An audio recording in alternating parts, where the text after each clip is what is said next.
Ladies and gentlemen, welcome to the Source Material Comics Podcast. We are heading into what I believe is going to be episode 249. So we are one episode away from 250, I think. Mark, tell our listeners why in the world we are covering Terminator: The Burning Earth tonight.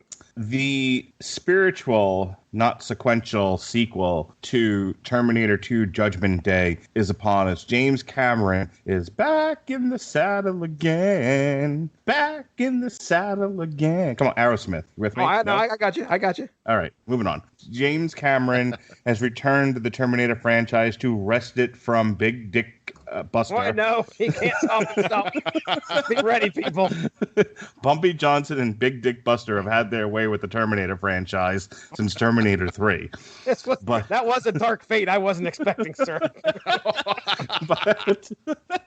but James Cameron has rescued it after it was tied to a chair, ass up, face down, and rehabilitated it and raised it back to its former heights, just a bit worse for wear, with Terminator Dark Fate. Okay, very good. And then eventually I got there. You did.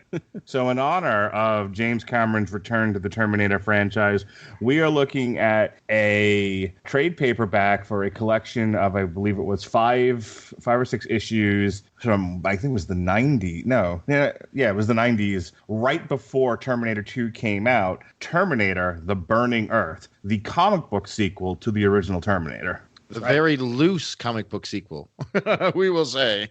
Yeah. And that voice you hear right there, fresh out of Morituri. Well, I don't know if I'm saying that right. I'm going to try better. Man, you're going to get slammed on the internet, brother. Morituri. That's what I'm going to call it. Morituri Monday.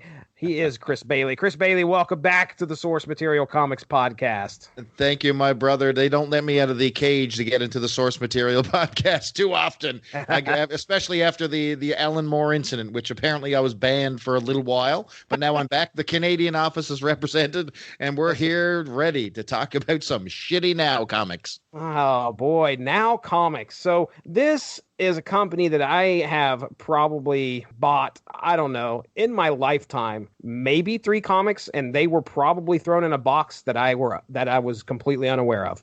I probably got the box at an auction, and oh shit, there's a Now comic. Look at that.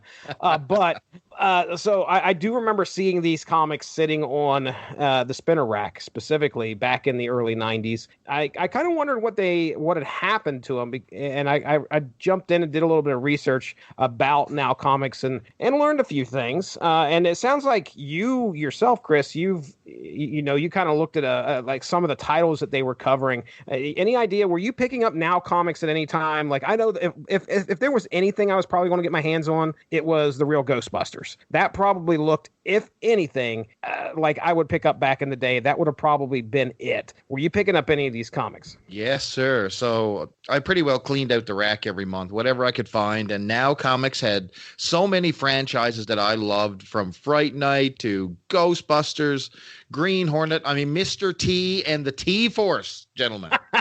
Who does not want that? They had Ralph Snart, which I think was their own thing, if I'm not mistaken. Rust, which was a crappy painted comic, which was supposed to be good, but I don't think so. And then The Boss itself, the worst comic ever published. In 24 pages, the Now Comics disaster known as 1988's The Terminator. And it is a bag of dicks. Nice. To tie that in with our Patreon here, I did a patron exclusive coverage, just probably about 10-15 minutes on the first issue of that series. Yeah, they were trying to do something there. I could tell you that much. The art was a little bit, Just say it, Starcher. Say it. It was a little grating at some points, and I tried my best to describe it, and I'm not the most worldly when it comes to describing art, but it just, man, I can remember seeing these things on the shelves, and the cover, I remember looking at the cover going, man, that cover looks awesome. You crack open, of course, you shared one earlier that was later on down the line in the Terminator series, and boy, that did not look awesome. No, that was only issue 3. It progressively got worse from there. Oh, my God. God. So just for context, anyone who's seen the Terminator 1988 series from Now Comics, issue number 1 has a beautiful painted cover, and it is beautiful. They actually use it for the corner boxes of pretty well every issue from that, because it was the only quality piece of artwork that went through the entire series as it was. But it's amazing, because when you peel back that cover and you dip into page number 1, you are in a different world, my friend. I don't know how to describe it, Jesse. It's like if a 5-year-old had a box of crayons and a photo of a Terminator. This is the result. Dude, I specifically remember looking at the Terminator that was in that first issue going, this is not what we even got close to in the first movie. Then again, I gave him some wiggle room, because I was like, okay, well, maybe since this is off in the future, we got a different model of a Terminator. Maybe this is an earlier model of a Terminator. I don't know. But either way, it took some, we'll say, maybe they were in a hurry to get that issue done. Oh, you are being kind.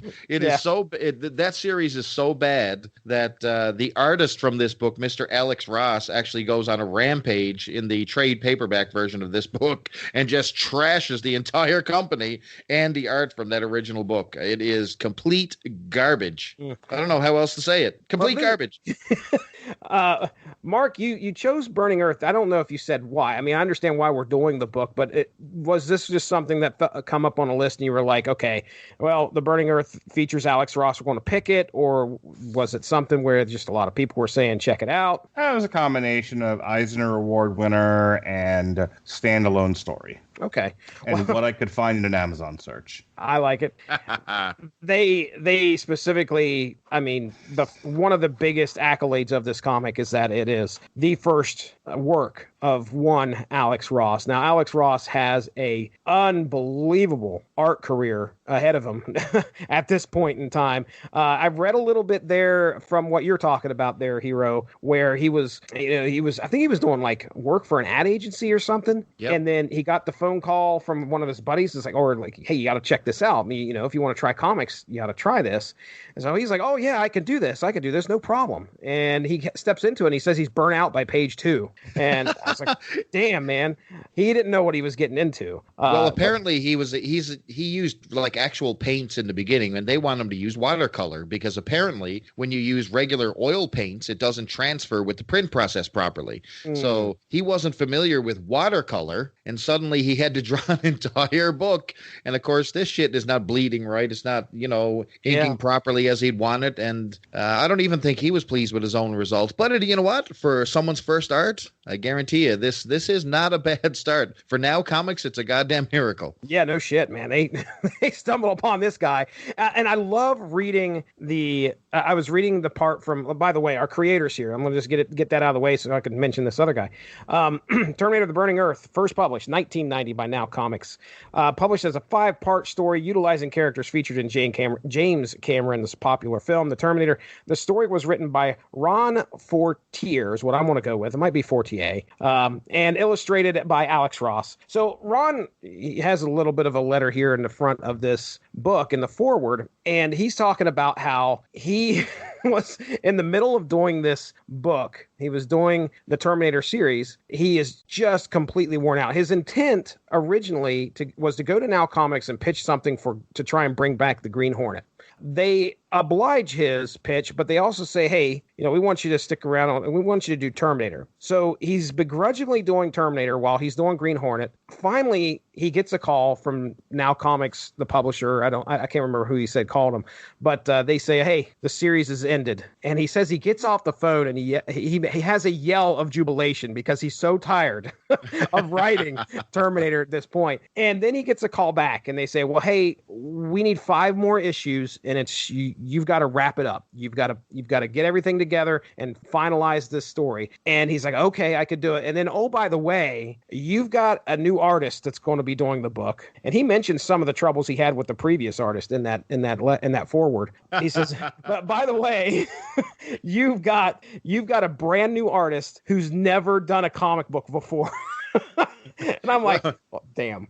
Well, I would have said the same thing with Mr. Tony Atkins, who drew the first 1988 Terminator. Tony Atkins, I hope you are unemployed, sir. Oh, It is trash. Trash. So Now Comics started in 1985. I went through the history here. I saw where, it started out as a pretty small company, grew into 100 full-time employees. And I think it closed its doors shortly after this series. Well, I shouldn't say closed its doors. It filed for bankruptcy in the 1990s. Now Comics was a comic book publisher founded in late 1985 by Tony C. Caputo. So he goes out of it at one point, and then in 2003, he comes back, reviving the publisher as Now Media Group. It lasts 3 years, and according to the Wikipedia, Now Comics has been defunct since 2006. So there's your little bit of background on the comic. As you can see, there was just really a bunch of licensing comics. Mr. T and the T-Force, Ghostbusters, Fright Night, Married with Children. So how do you screw that up? I mean, basically, you're a fledgling company. You adopt all these amazing franchises. I mean, you got Ghostbusters. Yeah, you got Speed Racer, Racer X, Astro Boy. I mean, you've got like tons of great like classic anime stuff. You've got Married with Children, for God's sakes, they had. I mean, and the Terminator. Like, how do you screw up the Terminator? Well, this is how you do it right here. They managed. They pulled it off. Nice. Great Somehow job. Did it. You know what's funny? So I will say that Burning Earth starts out, and of course, they're using no reference. So this is similar to how how the original Marvel Star Wars started. I mean, the guys who was the original artist on that again? I should know this. Howard Chaykin. There you go. Okay, gotcha. Yeah, so Chaykin was going by just these, couple photo stills, and basically had to shell out a story because, to do with that. So they're using the original Terminator movie as reference. So that's all they've got to go on with Burning Earth. And I think they did a smash up job. I mean, they even included some Battlestar Galactica Cylons in there. It's all Cylons. Just good measure, yeah. Mm-hmm. Yeah. But it's interesting because in 1985, they were already talking about Terminator 2. So I found this old, and I shared it with you guys on Twitter, Star Invaders magazine. So they were actually I remember seeing this on the shelf. I was totally entranced by Terminator because I saw the VHS, one of the first VHS tapes my dad ever rented, and I watched it, and I fell in love with it. So, I mean, seeing this on the shelf and the idea of a female Terminator in Terminator 2, and they were going to call it, or the proposed title was Revenge of the Terminators. Now, woo, that's deep. That's thinking, boys. But working title. Yeah, working title is right. But regardless if they were going to use this or not, it's interesting to see that in Burning Earth they used the female Terminator. So kind of cool. Yeah. All right. Well, let's hop into some Terminator here.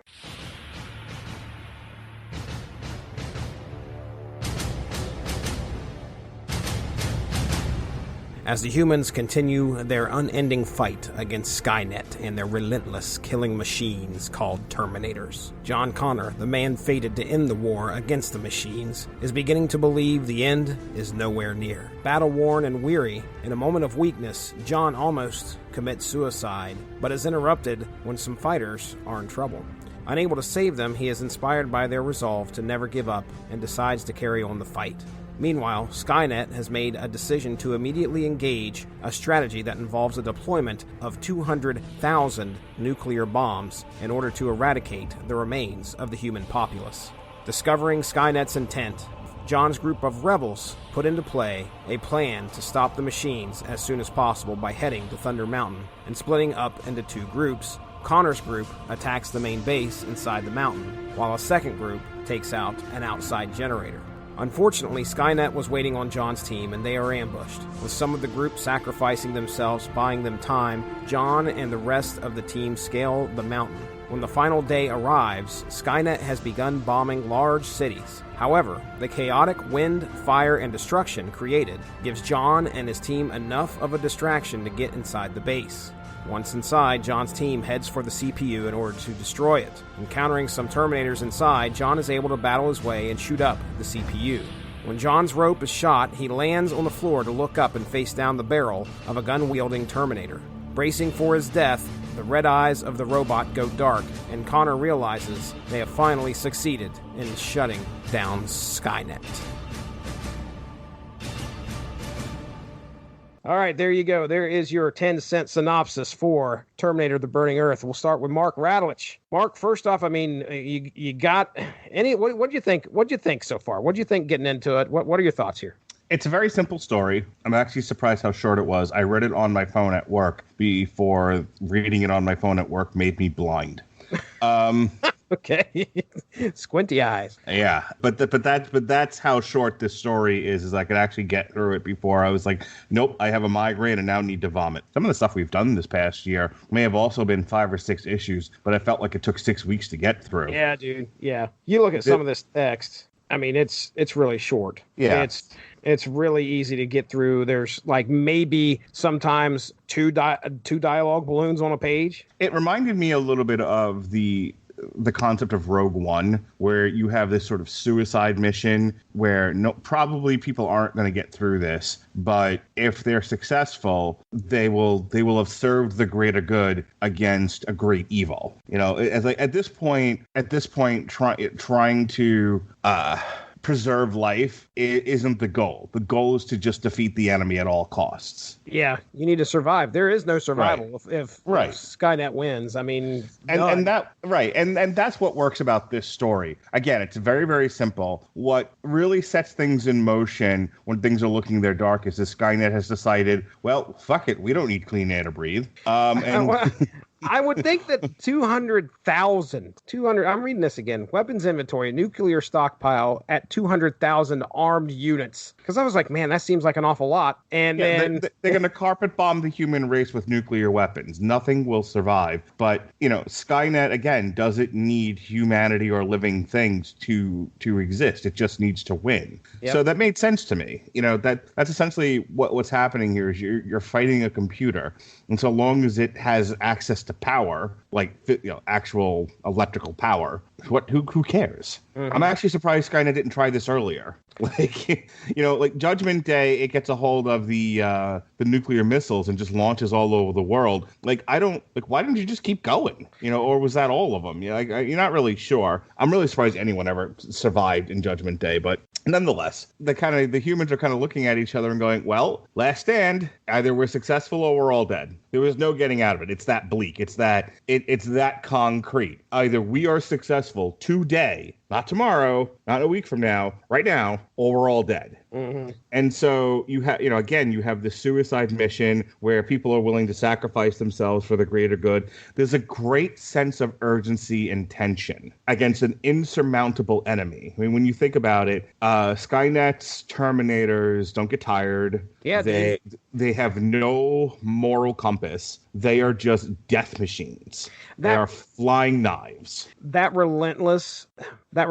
sense of just impending relentless doom was all about what that first movie was. You could not stop that thing. The funny thing about it is Terminator starts off with the Resistance is about to win the war. Yes. Like Skynet, for all of its malevolence and superiority, is about to get blowed up. And so its last-ditch effort is like, well, I clearly underestimated John Connor, so I'll just make sure he never exists. So I'll send this Terminator back. And the funny thing is, and I really feel like the show Terminator: The Sarah Connor Chronicles really captured this. You have a time machine and an endless supply of robots. Send back all of them. Never stop.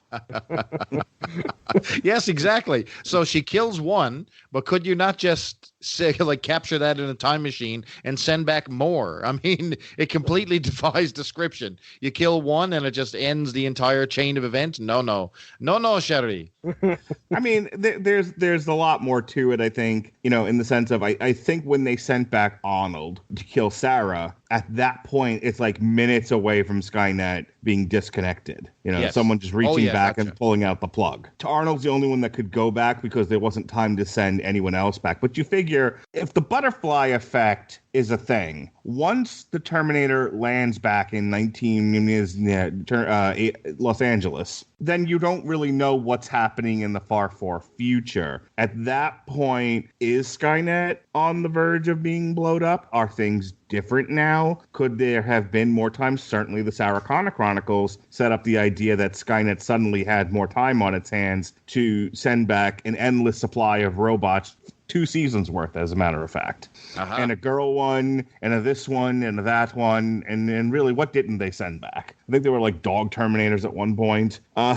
So, my point is that the series doesn't really hold up under scientific scrutiny, but that's not why we're watching this. We're watching this for the action sequences. But just going back to the comic book, just that little encapsulated story that there's no time travel in this. There's just death and the slight sliver of hope. And that's the story. Yeah. And I mean, it's really bleak there. I mean, John Connor is about to kill himself at one point, which is interesting. And then he's fated to save the world. And then he doesn't pull the trigger. And just by chance. I was saying, imagine being in his shoes, Everybody you've ever met is dead. The planet is a toxic wasteland. You're fighting a Sega Genesis. It does what Nintendo don't. Yeah, exactly. You're fighting a giant Mac computer, Because everywhere you look, there's just like, well, I don't know why I'm going on. Mm-hmm. And I really like that part of it, where it's just like, at least if I'm dead, I'm at peace. That is something that gets across there, is just how long this fight has been, how many times he's got up, run, and it's just no time to rest, because you are trying to kill a machine, or trying to beat a machine, or trying to survive a machine. We are not machines. Humanity is doomed to maybe take a nap every once in a while. It's kind of tough to do that when you've got killer machines on you. So think of it also this way. What if you win? Now you're burdened with having to repair society. And yeah. And you've got toxic water, wasteland of soil, and like 11 people. There is not a whole lot to be happy about. I mean, other than the fact that, okay, the machines are potentially dead here at the end of this book. That's it. Because if I woke up tomorrow and everything was toxic and all I had around me was the people I work with in my immediate vicinity, I'd fucking kill myself. Chris Bailey, tell us your thoughts on the series, whatever you got to talk about here on Terminator Burning Earth. So, number one, you see John Connor. We get to meet John Connor. Not exactly what I expected when I thought about, all the stories about John Connor from the original Terminator movie. This guy is extremely weather-beaten. He's got the long, straggly white hair. He's been at this a number of years, constantly fighting the machines. He's seeing his friends run over by these giant tanks. People are dying left and right. They're depending on him for everything to lead them to victory. And he's got a really stupid nickname too, Bear. I hate when they do that. like it took me right out of there. I'm like, no, this is now comics doing this again when they created Sarah's Slammers back in the original.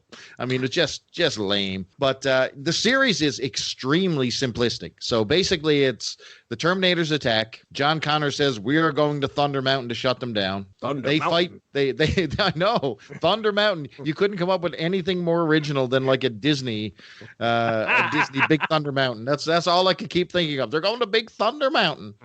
So they knock over some Cylons who apparently can't climb a cliff. And Skynet is so powerful that a ragtag group of humans climb a cliff and basically press the off button. I have this down in my notes. Like, these guys are climbing cliffs. We have problems with the Terminators, climbing behind them. But all these airships that we see throughout the whole book must be doing something else. Like, they got a whole bunch of other shit to do. Like, they can't just hover up there and start picking them off the cliffside one by one. All right, fine. Maybe the Terminators, maybe Skynet is just a little too overconfident with the fact that, okay, inside Thunder Mountain lie like thousands of Terminators. I had a major fucking problem with this, because why is the computer computer in the Matrix more heavily guarded than the fucking Skynet. It's literally a hole in the wall. Literally a hole in the wall. Anyway. So they're climbing a mountain. We learned that the Cylon Terminators, which are literally actually Cylons, in my opinion, can't leave their feet. So they can't climb. They can't do anything. So, our heroes managed to climb up the mountain with their good buddy and another aptly named Now Comics hero named Patch. No, brilliant writing on this one. What does he have on his eye? Hey, Patch! Holy shit! And of course, they get to the top of the mountain. Now, I mean, this thing is not as heavily guarded as the Pirate Bay, for God's sakes. I mean, this thing is a mountain resource up here. And of course, when they get to the top, they run into it's Cindy Crawford Terminator and her army of Arnold drones. Wow. So Aurora has like one shining moment in this book when she's doing the training, and then that's it. I was like, oh man, they're going to deploy her. She's going to do some subterfuge. What's going to happen? Well, we ain't got time for that shit. She's got to kill some people real quick. We got to show it. One of the goofiest fucking kills I've ever seen a Terminator do in my entire life. The belt? Yes. That is just ridiculous. Like, at that point, I just wanted to know what Skynet's thinking was. It was like, humans are a horny lot. What if we put a hot girl in the room? They'll all be awestruck by tits, and in that moment we can mow them down. Like, did you really need to be that complicated about it? Mm-hmm. You're fucking killer machines. Well, it got me watching the first Terminator from front to back with Linda Hamilton. So there you go. It worked on me as a kid. Mark, you mentioned earlier, why didn't they jump to the nuclear option like first issue out? There is something interesting going on in that first issue of Terminator, the 1988 series, which I assume this is the very end of that series. But there's a point where this guy is like doing some kind of recon mission. A human's doing some recon, right? He stumbles upon this like 1950s, like, those like fake towns in the path of like a nuclear bomb that the army sets up. Yeah, so like a shell town to literally shell. Yeah. Similar to that, except it's filled with living people and Terminators. So the Terminators are trying to, for some fucking reason, I don't know why, because I just read the first issue, but they are trying to coexist and create a human sympathetic race to that could coexist along with the Terminators. So this guy's like walking along, he's in this town and he looks and he sees like cars are going by left and right. People are living happily, and there on the street is a fucking Terminator directing traffic. You're like, what the fuck is going on here? So, and then they have a chef Terminator and a policeman Terminator, and it is so essentially it's a town full of visions. You could probably go that route if you want to say. And then why didn't they do the nuclear option? Maybe something like the reason for that was explored throughout. Now maybe I'm giving them too much credit. I was gonna say, do you really think Skynet gives a shit about these traitor fucking Terminators making nice with the sissy humans? I don't think it's traitor. I think it's Skynet actually trying to coexist with humanity at that point. No, I think Skynet's a devout racist. Okay, all right then. Did you see what they did when they pulled the nuclear option? So if you're a fan of the Terminator series, of course, Terminator 3, which I like Terminators 1 through 3. Mm-hmm. Yeah, it's not bad. And of course, they launched the nukes at the end of that one. So we actually get to see the ramifications of a nuclear launch in this particular one, where they bomb good old Chris Sheen, our good buddy from the Cosmic Treadmill and Morituri Mondays, little cheap plug there. They actually bomb Arizona, where he's from. So Chris is dead. Yep, Phoenix got blowed up. No more Cosmic Treadmill, Sheehan. What do you think of that? Terminator's got you. I'm trying to think of how many bombs they were able to drop off. I can't remember where they said Thunder Mountain was at, but that was like a big part of the Disney plot. World. Disney World. Like that was a big part of the plot because they dropped the bombs, and because they dropped the bombs, I don't have any idea as to how this happens, but like it creates enough of a distraction where some of the Terminators are like, either trying to deal with the wind and the chaos. I don't know how the humans are able to deal with it better than the Terminators. I would think that that's not the case, but shit's falling everywhere, and some of the team's able to get into the mountain. Again, it's a fucking machine. You'd think they would have figured out, oh, hey, we're going to have to deal with the repercussions of trying to drop 200,000 nuclear bombs. I don't even know if there's going to be an Earth left after that. I would assume they're probably picking targets and they're just going to whatever, but there's a flaw in the logic, to fly in the ointment, if you will. And basically what they get is when they're climbing up the mountain, the bombs had already dropped. So they're feeling the after effects, and they feel the radiated wind, which is basically killing the Terminators on sight. How? And that's what I don't get. Like, is it how are people able to handle that and the Terminators are not? I don't know, by God. I would say, okay, I tell you what, we'll do it this way. Even though it's not spelled out in the book, we'll say electromagnetic pulse. There you go. Okay, thank you very much. Now comics, hire me as a writer. Oh shit, you're out of business. If only they waited for Jesse Starcher. Now comics would still exist. Yeah, move over, Ron Fortier. Here I come. Call me Jesse Starcher. The overall artwork itself is up and down like a yo-yo. You can see where he used visual references. I mean, Cindy Crawford is obviously the influence for Aurora.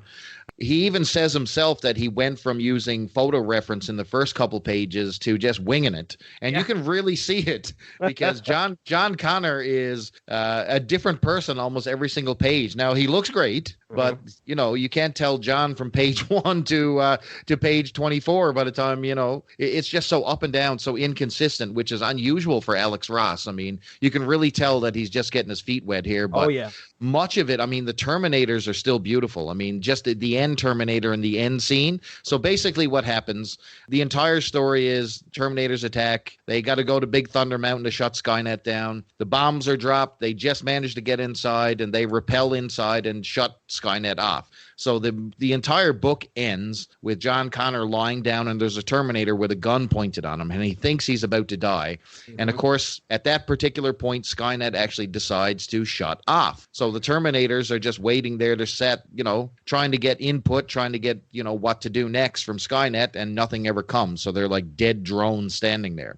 Now their eyes go out, and, they see their power turns off. Yep, go ahead. Does anyone else think it's hilarious that the Trade Federation and Skynet share the same basic flawed philosophy? Explain. Yes, I know exactly what you're talking about.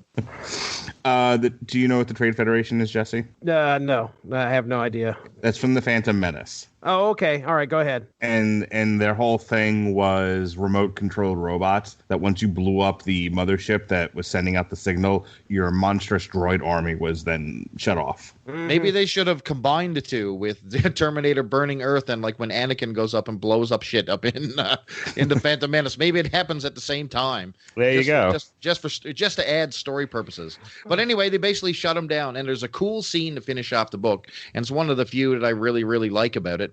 Is the Terminator is standing over him. They go dead, go silent. But one of the last panels in the entire book is the Terminator's eye glowing again, which means, we ain't done yet, motherfucker. Yeah, buddy. Dun, dun, dun, dun. So one of the things that's been said about the Terminator franchise, and it's something that we've actually talked about on Long Road to Ruin, is that, it's not as such a sci-fi movie as people think it is. And really what it kind of turned into, it's a horror movie. This is essentially the Terminator movie. The original Terminator is a slasher movie. You have your damsel in distress, your Jamie Lee Curtis character and Linda Hamilton. You have your savior character in Kyle Reese, and you have your slasher monster in Arnold, the Terminator. Exactly. That was it. That was all it ever meant to. It was ever meant to be. And then it, because of the success of it and the the imagination, it like cut loose in people, whatever. It became this other entity. But at the heart of it is this horror slasher story. And that's one of the great things about the end of the. Now I remember what my point was. Now that's one of the great things about the end of the Burning Earth is that little light up there. That's the machete coming up from the ground. That's yes, sir. Freddy pulling mom through the window. In the second Elm Street movie. That's always that last horror trope of the horror monster getting the last kill or the last laugh or the wah-ha-ha, moment right at the end. I was going to say what we have in this book, though, and Ron Fortier actually mentions in his letter there at the beginning, his foreword, he says that when he was trying to figure out how he was going to write the Terminator books, he went with he couldn't, he knew what he had up against him. He knew what he had to try and write. So he went with an idea for using the book as to tell war stories instead.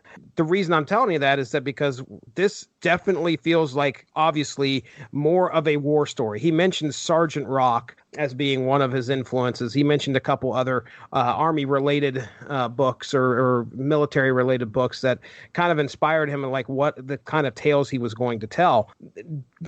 Granted, there's horror in war, but you really don't get the great sense of horror that you do in the films translated into Burning Earth. It feels more like a war story to me than it does something that's scary. Yeah, we have some pretty unstoppable machines we got to take care of, but I mean, my goodness, there wasn't anything in this book that made me go, had me, gasping, kind of like with Sarah Connor as she's trying to get out of the way of the Terminator and the arms coming after her, as he's trying to get through that trash compactor he was stuck in, or the exploding truck and here comes the Terminator. There wasn't any of that. Go ahead. You know what? Just one thing I'd like to say is that you hit it right on the money.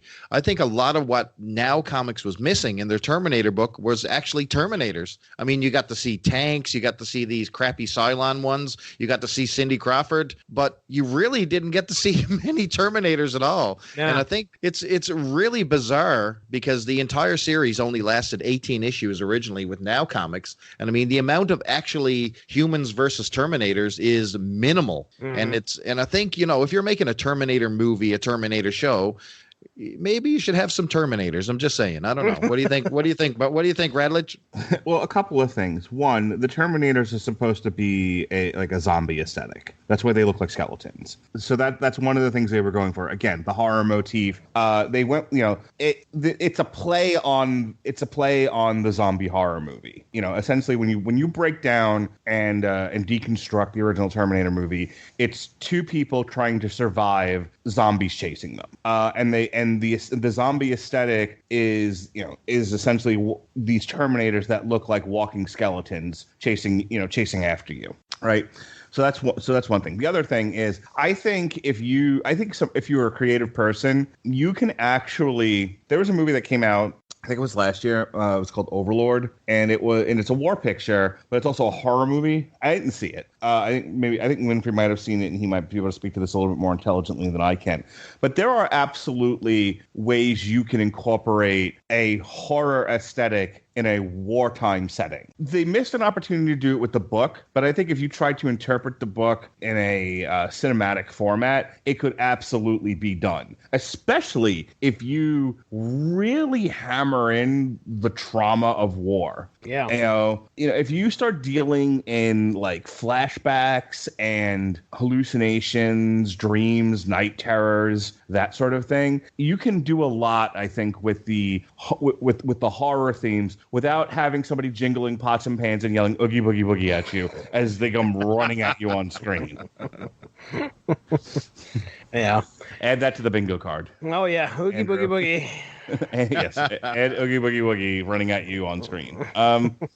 But I think that's where the Burning Earth is add this to the bingo card, a germ of a good idea that I don't think was really developed into what it could have been. There's potential here. And I think if you're just like, I just want a simple war story, the whole thing feels like the last chapter of a longer story. Yeah, and absolutely. It's like somebody handed you a book and went, just go to chapter 20. It's fine. And you read chapter 20. Go ahead. Feels like about 10 minutes of a movie. That's what this is.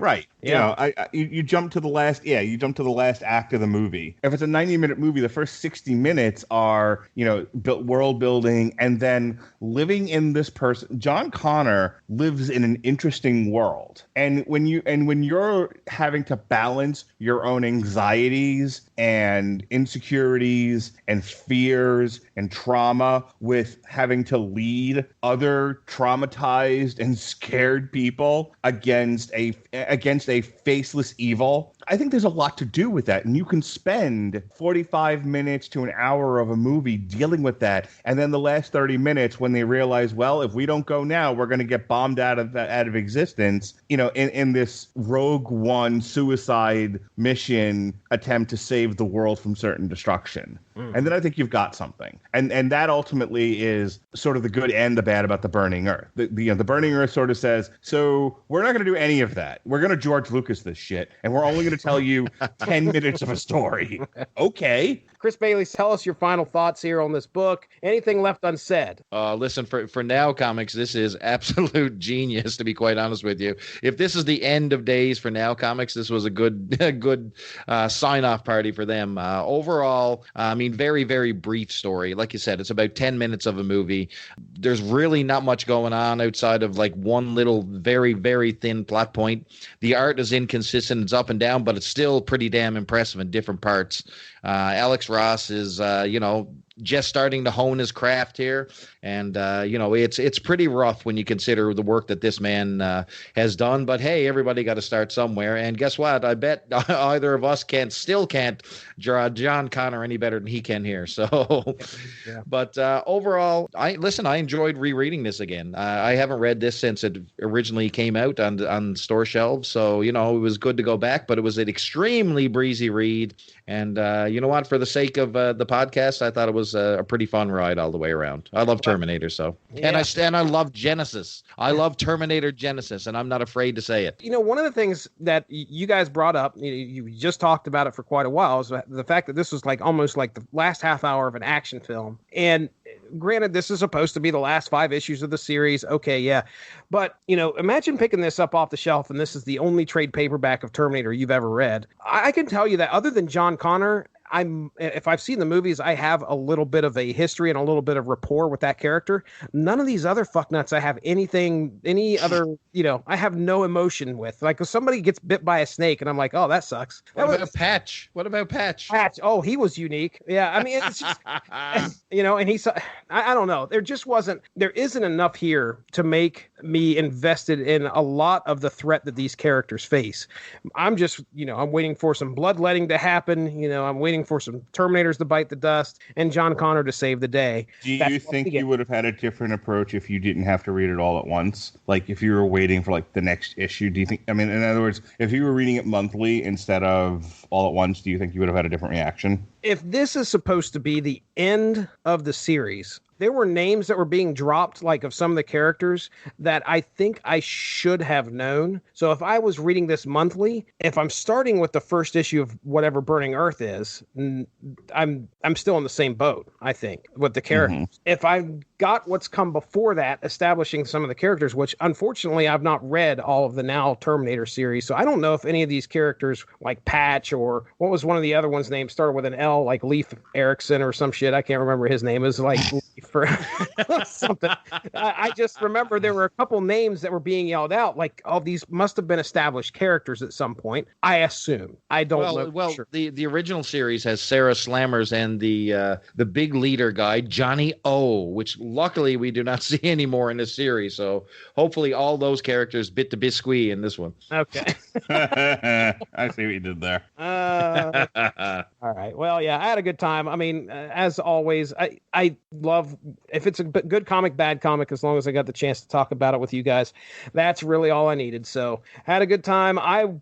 This isn't like hooking me on the Terminator series, I can tell you that much, but for Alex's, having that glimpse of Alex Ross's first work and reading some of the history behind this series and what came to pass, it was interesting because we put Alex Ross on a pedestal here on this podcast. He's done some of the greatest art that we've covered on here. Alex Ross is Kingdom Come, right? Yes, sir. Yeah. Yep. Okay. Yeah. I bet you if you asked Alex Ross to sign this, he would shred it in front of you and piss on it.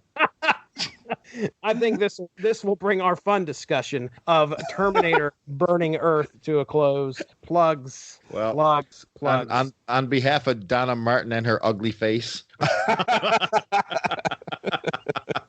I would like to plug myself and Mr. Chris Sheehan, friend of the show's podcast that we do, Moratory Mondays, launching every Monday over on the Chris and Reggie network, chrisandreggie.com. See how I've tried to fit the network in there, but it didn't really work. Ham sandwich, everybody. You can find me over on the Twitter machine at Charlton_hero. And otherwise, I'm just waiting in limbo for Jesse and Mark to haul my lazy ass up and do another podcast. And that's me. I got one for you. It was yesterday. You broadcasted with me yesterday at either 8 o'clock or 9 o'clock, if you'll recall. Oh, here we go with the time travel. Be ready. Be ready, Chris. Oh, yes, do you remember that? I do. Yes, you are correct. And then this Sunday at 10:30, you and and I guess just you and I don't know if anyone else is going to bother with this. I know Chris Sheehan doesn't watch anything outside of the WWE, and Jesse only watches what his friend steals for him. So it'll just be me and Bailey covering at 10:30 on Sunday night, 10:30 Eastern Standard Time, AEW Full Gear. Yeah, baby. And then all the boys are getting together, Jesse, you included. So it's the Sheehan, it's the Bailey, it's the Jesse. Tuesday, November 26th at 9 Eastern Standard Time, Survivor Series weekend. We got the War Games. We got the Survivor Series. Then we might fit a third one in there because we like to do things in either threes or ones, only odd numbers. So we'll see. But yeah, we got Crown Jewel already in the archive. Already done. Yep, time travel. Crappy show, by the way. Crappy show. It was great. I loved it. You guys did great. Boy. The best part was Tyson Fury.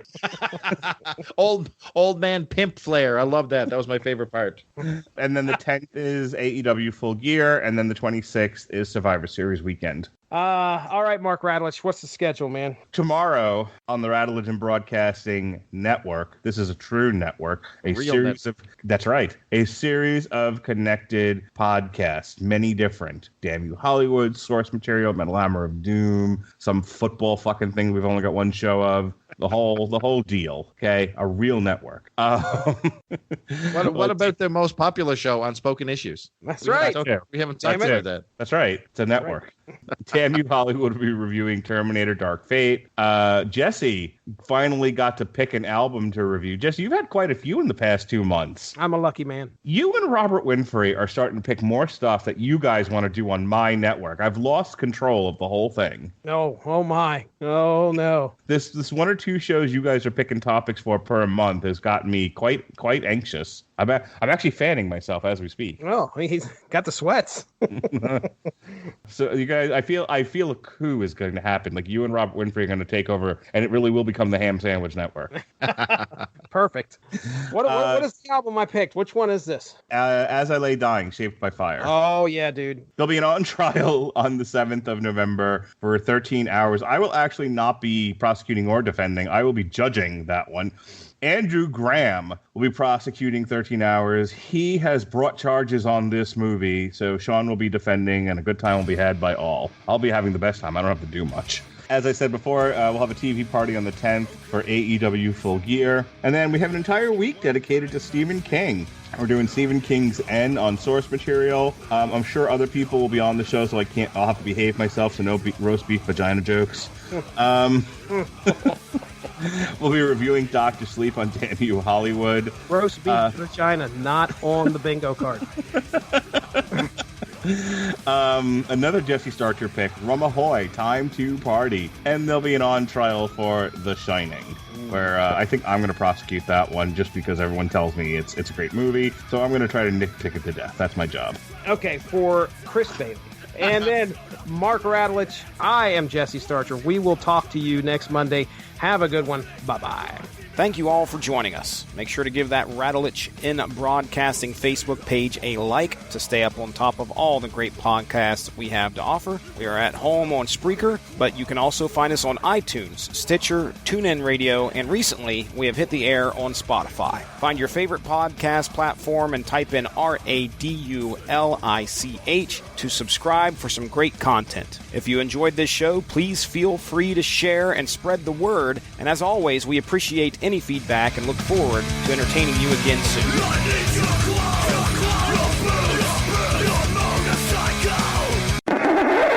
Some viewers may find the following disturbing. Viewer discretion is advised. If you're not down with that, we got 2 words for you! Honestly, this whole book's going to take about 5 minutes to discuss, and the rest of it, Big Dick Buster. Nobody knows the trouble we've seen. Patreon we have. It was porn in your face. Porn in your face. What you got there? Porn in your face. Started talking. Good luck about fucking editing this. And old Sarah and her nipples got to come back and take care of shit. We have special sections on Pornhub. You got to use the drop down. I got completely thrown off by that. I've silenced the Radulich. All I can think about is old meaty vagina now. Look, who doesn't like a 10-minute hand job? I'm just saying. How are you enjoying our MC Escher approach to training? Fucking got her and the other person in the room to laugh their ass off at that. I got nothing from you two mooks. Okay, what the fuck is an MC Escher? Let's get back to hand jobs and zombies. Yes, please. Language I can understand. Screw MC Escher. I thought he was a rapper. I was like, who the fuck is... I did too. Yo, zombies and hand jobs, yo. Twitter can kiss my fucking ass. I think a lot of it's going to be anxiety, like one of you motherfuckers are going to tweet Alex Ross. It's happening. It is happening. Alex Ross just kind of... all of a sudden, this shit just starts happening. He starts walking towards my house. Did you guys get botted? So speaking of Skynet, but... Apparently the only one listening to our podcast was Skynet. And I'm always fucking selling. Always telling people about it, trying to sneak into any conversation. It's just like, I can't find my child. We talked about missing children on my podcast. Like, wait, what? Yeah, while I'm sitting there at work and girls are asking me about my podcast, I'm like, don't fucking listen to it. All right, let's get the fuck out of here. All right, so... You don't want me to tell more stories about my job or my idiots that I deal with on an ongoing basis? I'm done, sir. He's done. All right. Alpha Flight sucks. Poor Alpha Flight. Oh my god! Oh my god! I have nothing to do with these people, please. So nothing. I say. Because again, I think if it's one thing men can all agree on and be bonded with is the desire, secret or otherwise, to murder your wife. Chris Bailey knows. Oh my Chris god! Bailey. I don't know what's happening here. Listen. I thought she was 18. I love my wife. I don't know what's happening. I thought she was 18. If you haven't thought about killing your wife, you're someone's beard. Jesse Starcher, pull the plug. He's got a whole calendar to go through. I can't stop him now. I'll look that up on Pornhub right here tonight. Okay. What the hell is a merkin? Drop down old nipples under mature. Look up roast beef vagina on Pornhub. Oh, dude. Like I was saying. Tell him I said bon appetit. You're in jail. Literally in jail instead of like working at it. No. These are all after jokes. This podcast, you're done. Jesse, are you ready for a poop tech party? Is that on the drop down as well? Is there like a special section for that? Oh, I think they're all German Scheisse films. It's lovely. This went downhill fast. That it, Mark? Have I offended everyone? Man. We're going to just go ahead and round up and say yes. I have no idea who these people are. Chris Bailey somehow made it on this podcast. I don't know how he got here. I'm hostage in the basement. Help me. Don't know who this guy is. I'm just getting his name from the Skype.